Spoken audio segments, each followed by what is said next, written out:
हाँ जी, good morning. परिष्कार classes सरदार sir के यूट्यूब चैनल में आप सभी का स्वागत है। आज है 29 जून। तो हम इस वीडियो में पिछले 2-3 दिनों का करंट अफेयर है जो इम्पोर्टेंट डे क्वेश्चन बनते हैं वो इस वीडियो में डिस्कस करेंगे। तो आप इस वीडियो को अंत तक ज़रूर देखना, और अगर ये वीडियो आपको अच्छा लगे तो अपने दोस्तों के पास शेयर ज़रूर कीजिएगा। अगर आप इस चैनल पर नए हो तो चैनल को सब्सक्राइब करना, और इस वीडियो की पीडीएफ चाहिए उसके लिए आप टेलीग्राम चैनल को ज्वाइन कर लेना। अदरवाइज़ आप अपने परिष्कार के ऑनलाइन डिजिटल प्लेटफॉर्म पे भी जुड़ सकते हो। जैसे प्ले स्टोर पे जाइए, अपना खुद का ऐप है, वहाँ से इंस्टॉल कीजिए। वहाँ पे वीडियो और इसकी पीडीएफ है, वो दोनों प्रोवाइड आपको कर दी जाएगी। तो चलिए देर नहीं करते हुए अपन स्टार्ट करते हैं। आज का पहला क्वेश्चन क्या है?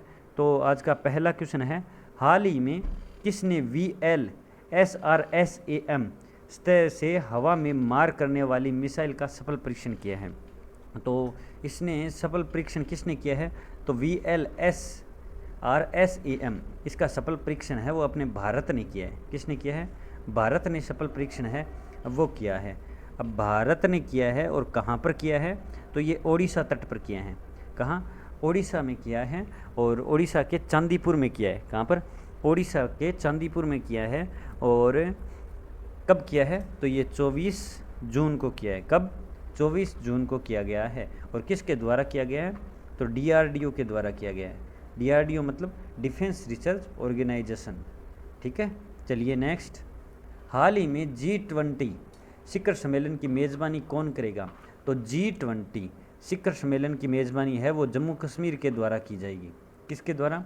जम्मू कश्मीर के द्वारा है G20 सम्मेलन की मेज़बानी की जाएगी। और जो 2023 का G20 है, और G20 है, इसके अध्यक्ष कौन है? तो जोको विडोडो है। कौन है? जोको विडोडो है, वो इसके अध्यक्ष है। इंपॉर्टेंट क्वेश्चन बन जाता है। हाल ही में अंतर्राष्ट्रीय नाविक दिवस कब मनाया गया है? तो अंतर्राष्ट्रीय नाविक दिवस है वो 25 जून को मनाया गया है। कब? 25 जून को अंतर्राष्ट्रीय नाविक दिवस है वो बनाया जाता है। ये इंपॉर्टेंट डे वाले क्वेश्चन है। तो जून के अंदर जितने भी इंपॉर्टेंट डे वाले क्वेश्चन हैं उनको आप सीक्वेंस में रखना, और डेली के 2 मिनट हैं आप उनको ज़रूर देना। ठीक है। और इसकी थीम क्या है? देखो, हर इंपॉर्टेंट डे की अगर थीम बनती है ना तो वो इम्पोर्टेंट हो जाती है। तो 2022 की थीम क्या है इसकी? तो इसकी थीम है तो वो for your voyage then and now. क्या हो जाएगी? Your voyage then and now, मतलब नाविकों के लिए है ये बनाई गई है। और इसकी मैंने थीम भी आपके साथ डिस्कस कर ली। हाल ही में कहाँ पर गर्भपात के संवैधानिक अधिकार को समाप्त कर दिया है? तो गर्भपात के संवैधानिक अधिकार को समाप्त है वो अमेरिका में कर दिया है। अमेरिका के सुप्रीम कोर्ट के हैं, वहाँ पर गर्भपात को है वो जो 50 साल पुराना एक केस चल रहा था, उस फैसले को है वो पूर्णतः बदल दिया है। अब राज्य के हाथ में रहेगा, वहाँ वो प्रतिबंध लगा भी सकते हैं तो छूट भी दे सकते हैं। तो जो 50 साल पुराना केस था उसको अब मुक्त कर दिया है, समाप्त कर दिया है। तो आप याद रखिएगा। पीएम नरेंद्र मोदी 25 से 27 जून G7 शिखर सम्मेलन के लिए कहाँ जाएंगे? तो G7 शिखर सम्मेलन होगा 25 से 27 जून होगा। और इसके लिए है वो अपने माननीय प्रधानमंत्री जी हैं वो जर्मन जाएंगे। कहाँ? जर्मनी में जाएंगे 26 से 27। अब उसके बाद में है वो संयुक्त अरब अमीरात में जाएंगे, वहाँ से डायरेक्ट। तो G7 शिखर सम्मेलन। अब G7 तो इसमें कौन कौन सी कंट्री आती है? तो कनाडा आती है, फ्रांस आती है, और जर्मन आती है, इटली आती है, जापान आती है, और अमेरिका आती ही है, और इसी के साथ यूनाइटेड किंगडम भी आती है। तो आप याद ज़रूर रख लेना G7 के अंदर कौन कौन सी कंट्रियाँ आती है। मिलान करने वाले क्वेश्चन में आ सकते हैं। हाल ही में नीति आयोग के CEO कौन बने हैं? तो नीति आयोग के CEO अब तक है वो 2015 से बना था ना, तब से लेकर अब तक है वो अमिताभ कांत थे। कौन थे? अमिताभ कांत थे, जो अब उनकी जगह है बन जाएंगे 30 जून को है वो इनका पूरा कार्यकाल समाप्त हो रहा है। इनकी जगह परमेश्वर अय्यर बनेंगे। कौन? ऑप्शन नंबर ए इसका सही आंसर है। परमेश्वर अय्यर है वो नीति आयोग के सीईओ बनेंगे। नीति आयोग जिसकी स्थापना कब हुई थी, तो 2015 में इसकी स्थापना हुई थी। अमिताभ कांत सीईओ थे और इसके अध्यक्ष कौन होता है, तो अध्यक्ष है वो पीएम होते हैं। तो अभी पीएम अपने नरेंद्र मोदी जी है, तो अध्यक्ष नीति आयोग के हैं, तो आप याद जरूर रखिएगा। चलिए नेक्स्ट क्वेश्चन पे चर्चा करते हैं। हाल ही में यूरोपीय संघ के उम्मीदवार का दर्जा किन्हें दिया गया है, तो यूरोपीय संघ के उम्मीदवार का दर्जा है वो इन तीनों कंट्रियों को दिया गया है। उपरोक्त सभी इसका सही आंसर है। यूक्रेन, मालदीव और जॉर्जिया, इन तीनों को है यूरोपीय संघ के उम्मीदवार का दर्जा दिया गया है। और कब, 23 जून को यह दर्जा दिया गया है। यूरोपीय संघ में टोटल देश पूछ ले आपको तो कितने हैं, तो 27 देश हैं। कितने हैं, 27 देश हैं। और इसका हेडक्वार्टर कहाँ है, तो ब्रुसेल्स में है। कहाँ, ब्रुसेल्स में इसका हेडक्वार्टर है। चलिए नेक्स्ट, हाल ही में जारी सूची के अनुसार फीफा रैंकिंग में भारत कौन से स्थान पर है, तो फीफा रैंकिंग जो सूची अभी जारी हुई है इसमें भारत है अपना 104वें नंबर पर है। कौन से नंबर पर है, 104वें नंबर पर है इसमें भारत। और सबसे अगर बढ़िया प्रदर्शन देखा जाए तो ईरान का है जो 23वें नंबर पर है। कौन से नंबर पर, 23वें नंबर पर है। तो आप फीफा का अपने भारत का एक याद जरूर रखना, बाकी तो आप रखो तो ना रख सकते हो। राजस्थान के पहले स्कैन बैंक की शुरुआत कहाँ हुई है, तो अब 3 क्वेश्चन 4 क्वेश्चन कंटिन्यू है वो राजस्थान के ही मिलेंगे आपको। मैंने बहुत रिसर्च करके ये राजस्थान के डाले हैं। काफ़ी लोगों ने बोला कि राजस्थान के भी क्वेश्चन आने चाहिए। तो राजस्थान के पहले स्किन बैंक की शुरुआत कहाँ हुई है, तो राजस्थान के पहले स्किन बैंक की शुरुआत है वो जयपुर में हुई है। कहाँ, ऑप्शन नंबर सी इसका सही आंसर है, जयपुर में हुई है। और जयपुर में ही ध्यान रखना भारत का दूसरा बड़ा स्टेडियम है वो बन रहा है। और एसएमएस हॉस्पिटल है जयपुर के अंदर, उसी के अंदर है हेलीकॉप्टर लैंड करेगा सीधा, तो वो 10वीं मंजिल पर है वो करेगा, तो उसको उस पर भी काम चल रहा है, तो आप याद ज़रूर रखिएगा। और नेक्स्ट क्वेश्चन पे चर्चा करते हैं जो राजस्थान का ही है। राजस्थान हाई कोर्ट के 39वें मुख्य न्यायाधीश कौन बने हैं, तो शिंदे संभाजी शिवाजी जो ऑप्शन नंबर 1 में दिख रहा है ना, शिंदे संभाजी शिवाजी, ये राजस्थान के 39वें मुख्य न्यायाधीश बने हैं। अगर आपको ये पूछ ले कि राजस्थान की टोटल सीमा कितनी लगती है, तो 5920 सीमा लगती है। इसमें 1070 अंतर्राष्ट्रीय यानी रेड क्लिफ रेखा से जुड़ती है। बाकी कितनी लगती है, तो अंतर्राज्य बाकी लगती है। सबसे ज़्यादा अगर पूछ ले तो वो कहाँ लगती है, तो मध्य प्रदेश के साथ, और सबसे कम तो पंजाब के साथ 89 किलोमीटर। तो आप याद जरूर रखिएगा। अंतर्राष्ट्रीय स्टार्टअप पारिस्थितिकी तंत्र पर एक राष्ट्रीय सम्मेलन का उद्घाटन कहाँ हुआ है, तो अंतर्राष्ट्रीय स्टार्टअप पारिस्थितिकी तंत्र पर एक राष्ट्रीय सम्मेलन का उद्घाटन है वो नई दिल्ली में हुआ है। कहाँ, नई दिल्ली में, अपनी भारत की कैपिटल में हुआ है अंतर्राष्ट्रीय स्टार्टअप पारिस्थितिकी तंत्र का उद्घाटन, दिल्ली में हुआ है।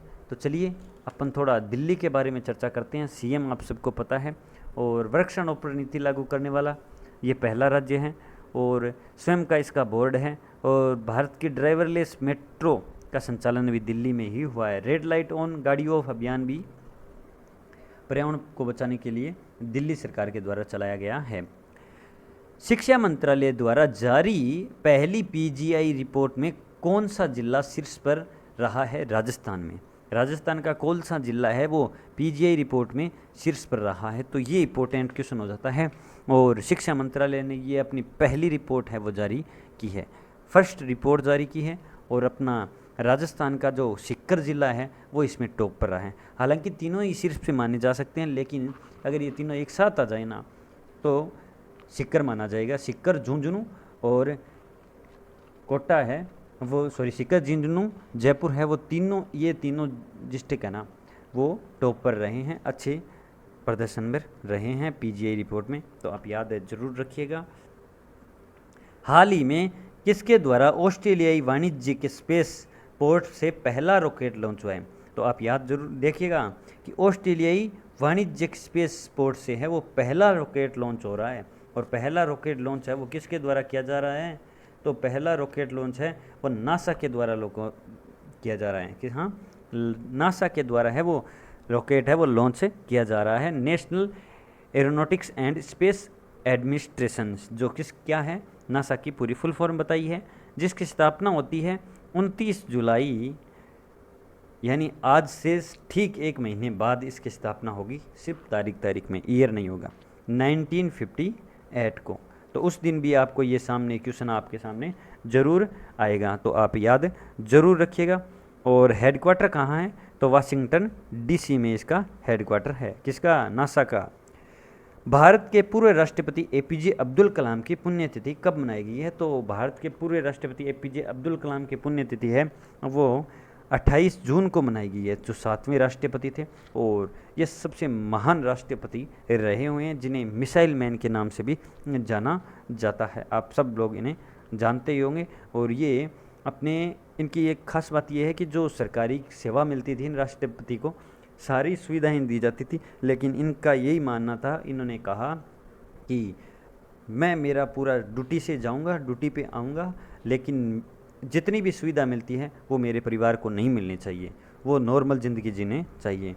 तो वो इनका ही कथन था, तो आप याद ज़रूर रखिएगा। अच्छा क्वेश्चन है। हाल ही में DAHD के द्वारा वन हेल्थ अप्रोच कहाँ से लॉन्च किया गया है, तो DAHD के द्वारा वन हेल्थ अप्रोच है वो जारी किया गया है और वो बेंगलोर से किया गया है। DAHD मतलब, तो इसमें है वो वन हेल्थ अप्रोच, और किसके द्वारा जारी किया गया है, तो ये मंत्रालय के द्वारा, पशुधन मंत्रालय और डेयरी मंत्रालय के द्वारा है वो जारी किया गया है। तो आप याद जरूर रखिएगा 28 जून को। ठीक है, चलिए नेक्स्ट। हाल ही में किस टीम ने रणजी ट्रॉफी जीती है, तो अभी रणजी ट्रॉफी जीती है वो मध्य प्रदेश ने जीती है। किसने, मध्य प्रदेश ने जीती है। और रणजी ट्रॉफी सबसे ज़्यादा बार अगर आपको पूछ ले कि किसने जीती है, तो वो जीती है 41 बार। और किसने जीती है, तो वो मुंबई ने जीती है। किसने, मुंबई ने 41 बार है वो रणजी ट्रॉफी जीती है।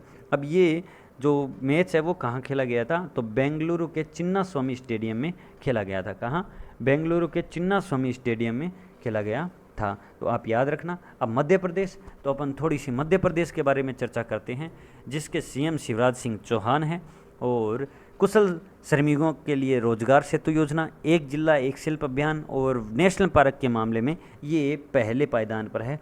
10 नेशनल पार्क है, जिनमें इंपॉर्टेंट कौन कौन से हैं, कान्हा है, बांधव है, माधव है, संजय है, पन्ना है, सतपुड़ा है, ये यहाँ पर नेशनल पार्क है। इसे सोया स्टेट व टाइगर स्टेट के नाम से भी जाना जाता है। और इसका बाचा गांव है ना, वो पूर्णतः सौर ऊर्जा से संचालित होने वाला भारत का एकमात्र गांव है।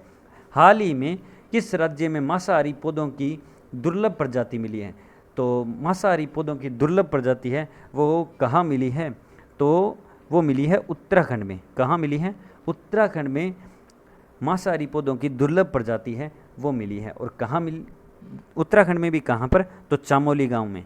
उत्तराखंड में चामोली गांव में मिली है, जो विलुप्त हुई थी। अब उत्तराखंड के बारे में भी अपन थोड़ी सी चर्चा कर लेते हैं कि उत्तराखंड में की कैपिटल क्या है, तो देहरादून इसकी कैपिटल है। सीएम कौन है, पुष्कर सिंह धामी है। गवर्नर कौन है, तो गुरमीत सिंह है। और बेरोजगारों के लिए होप पोर्टल, और भारत का पहला lichen park Rajaji national park है। यहाँ पर जिम कार्बेट नेशनल पार्क है, जो सबसे पुराना नेशनल पार्क है, जिसे हेली नेशनल पार्क के नाम से भी जाना जाता है। तो आप याद जरूर रखिएगा। चलिए next question. Golden achievement award से किसे सम्मानित किया गया है, तो गोल्डन अचीवमेंट अवार्ड से है वो विजय अमृतराज को सम्मानित किया गया है। किसे, Vijay Amritraj, option number B इसका सही आंसर है, जिन्हें सम्मानित किया गया है गोल्डन अचीवमेंट अवार्ड। तो आप याद रखना। और ये किसके द्वारा दिया जाता है, तो इंटरनेशनल टेनिस फेडरेशन के द्वारा है वो दिया जाता है। तो आप याद जरूर रखिएगा। ये आज के क्वेश्चन इंपॉर्टेंट क्वेश्चन थे। आई होप ये वीडियो आपको अच्छा लगा है। 2-3 दिनों का मिक्सर है वो लेके आऊँगा, वीक में 2 या 3 क्लास ही होगी। तो आप ज़रूर अपना ओपिनियन है वो बताना, क्लास कैसी लगी, अच्छी लगी तो अपने दोस्तों के पास शेयर ज़रूर करना। अगर आप शेयर करोगे, आप अपना राय बताओगे, तो मैं आपका आभारी रहूँगा। अब आपसे आज्ञा लेता हूँ, वापस मिलेंगे। जय हिंद, जय भारत, धन्यवाद।